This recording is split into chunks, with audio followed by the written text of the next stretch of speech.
Joining me now from St. Louis, Missouri, educator, author, and political consultant, Roosevelt Mitchell. Roosevelt, I think this is a great way to end 2019 because it really cemented for the American people who and what these candidates are trying to get the Democrat nomination for the 2020 election cycle, and painted a nice stark contrast between a free market president, that would be Donald Trump, and whoever these bozos are nominated, whichever one is nominated on the Democrat side. It's a stark choice for the American people. Freedom or socialism?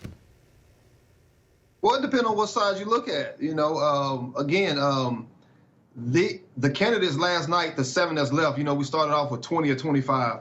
But the 7 that's left who were on stage last night, they just pretty much doubled down on what they said the last 6, right? So we knew who they were the last, the last 6 or 7 debates, and they now trying to double down. And again, you know, it depends on who you ask. You know, the minimum wage hadn't risen in about 10 years, and then, you know, we have these tax cuts that doesn't help the middle class as much, the teachers, the cops as much as what was projected.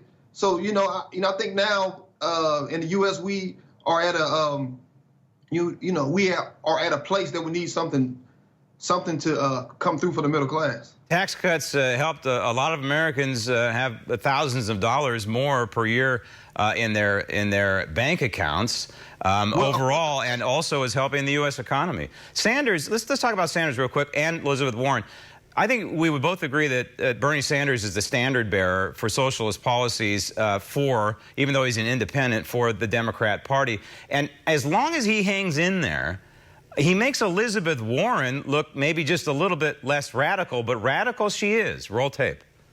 Every candidate on the stage has proposed tax increases on the wealthy, but you have especially ambitious plans that, apart from health care, would hike taxes an additional $8 trillion over the decade, the biggest tax increase since World War II. How do you answer top economists who say taxes of this magnitude would stifle growth and investment? Oh, they're just wrong. Yeah, see, so straight out of pages of rules for radicals, right? Everybody else is wrong, and I'm right because I'm a mastermind. The bottom line is the slogan, whoever gets the nomination, the slogan ought to be, if you want higher taxes, vote for a Democrat. Well, I think when you're talking about the, according to the Tax Policy Center, the tax cuts, 60% of those benefited, the wealthy, whom the Democrats these candidates want to clearly tax very, very heavily.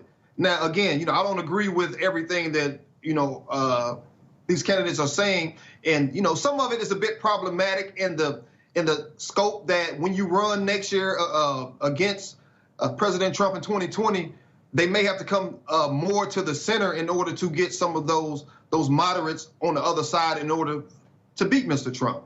Speaking of moderates, let's look at Harry Joe Biden and what he has to say about going green versus killing jobs. Roll tape. As president, would you be willing to sacrifice some of that growth, even knowing potentially that it could displace thousands, maybe hundreds of thousands of blue-collar workers in the interest of transitioning to that greener economy? The answer is yes. He called for a two-state solution during this so-called debate, and that would be the effective end. Anybody knows that would be the effective end of Israel. So he's lost the blue-collar vote, he's lost the Jewish vote. Yeah, I think he pretty, he didn't have his best showing clearly. But what's also baffling is on either side, no one is talking about artificial intelligence and how over the next 10 years that's going, it's projected to take away 30 million jobs. Yeah, Andrew Yang is. He's about the only one, but he's also the guy who says he's going to give me and you and everybody else in this country $1,000 a month. Roosevelt, thank you. Coming up next, the USMCA and its provisions that could help